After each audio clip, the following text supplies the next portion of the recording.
Only government can break the cycle that are crippling our economy. That's why we need to act boldly and act now to reverse these cycles. That's why we need to restart the flow of credit and restore the rules of the road that will ensure a crisis like this never happens again. We'll preserve for our children this, the last best hope of man on earth, or we'll sentence them to take the last step into 1,000 years of darkness. Good evening. February 4th, 2009. It's day 15 of the Obama administration. And just wanted everybody out there to know that I have solved the biggest problem, I think, facing America today. Personally, I've done it myself. I thought about this all weekend. What should the Obamas name their dog? I think that's the number one pressing question on most people's minds right now. And I have the answer. Should it be Rover, Spot, Fido? No. I have the perfect name for the little pooch that's going to spend the next 8 years sitting in Obama's lap begging for his handouts. The Obamas need to name their new lapdog Media.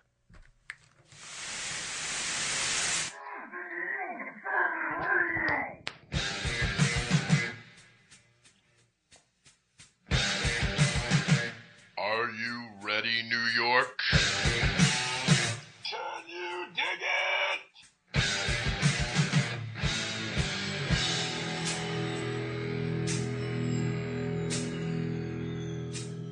Warning, evil conservative radio is about to begin. If you're a liberal, this may damage your self-esteem. Coming to you from deep behind enemy lines, from the concrete jungles of New York City, broadcasting from the studios at WVOX in New Rochelle to New York City and beyond via the World Wide Web, I'm your host, Patrick Gibson. It's Evil Conservative Radio. That's fire.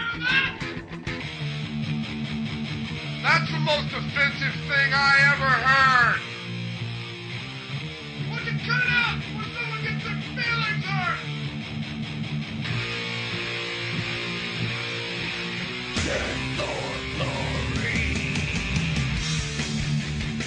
All right, February 4th, 2009. I am your host, Patrick Gibson. You're listening to Evil Conservative Radio. Over the past week, we have seen, I guess the best way to put it, we've seen the emergence of a truly unique presidency. I mean, to a certain degree, on one aspect, certainly, the Obama presidency is living up to the hype. We've seen President Barack Hussein Obama and his European socialist agenda being implemented domestically with the help of Nancy Pelosi and her henchmen in the Congress and the House, squashing bipartisanship, even as they mouth it. On one side, they talk about bipartisanship. On the other side, they kill it. We've also seen what I like to refer to as the Husseinification of our foreign policy. Russia is making strong moves to establish hegemony at the North Pole. Do we respond? No. North Korea is threatening war. Do we respond? No. Hugo Chavez in Venezuela. He's in the process right now of thumbing his nose at the United States. He's been hosting the Russian fleet. Do we have any kind of a real response? No.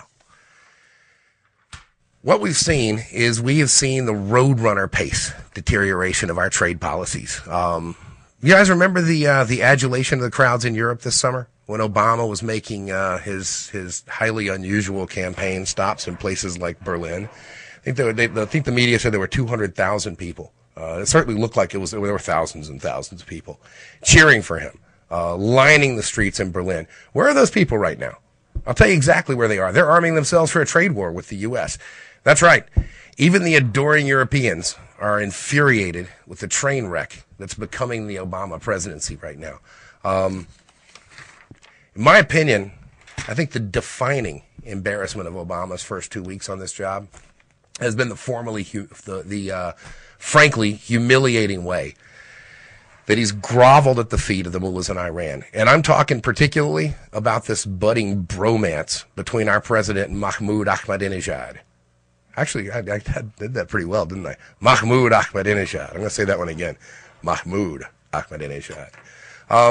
what we've seen in the last couple of weeks, like we all know that he was sending signals every which way but possible, winks across the room, nods, little asides as he was running for president to try to get Mahmoud's attention. Then after he became president, he had Hillary Clinton out there talking about how they wanted to sit down and talk with him. To which the response by the mullahs in Iran was, heck no, we don't want to sit down and talk with you. We got nothing to talk to you about. As embarrassing as that was, his response to that this week has been to write a letter to Mahmoud Ahmadinejad, requesting once again that they sit down and talk. I mean, this guy's trying to get a date harder than anybody I've ever seen. And actually, the problem is, and this is what amazes me, is that our media doesn't really say much about it. Our media doesn't say anything about the fact that Obama's foreign policy is in the process of turning Mahmoud Ahmadinejad into a rock star. At least in the Islamic world, they're turning the guy into a rock star. In the meantime, they basically sit there and pretend not to notice while, I guess the best way to put it would be that, in this bromance, would be to say that, Mahmoud is, Barack Obama is, he's flirting with the guy. I mean, there's really no other way to put it. This guy's flirting with he's flirting with danger is what he's flirting with. But, it's embarrassing, and that continues on. Where do we go here? Ultimately, Obama has proven himself to be two things, and that's dangerous and inept. Basically, that's what the guy's proving himself to be. He's making us look like fools all over the world. And while he and Pelosi and Reid are pushing this abortion of a porculus package domestically. We have hundreds of millions in it for condoms, billions in it for Acorn, new bridges, new roads, a cornucopia of new entitlements.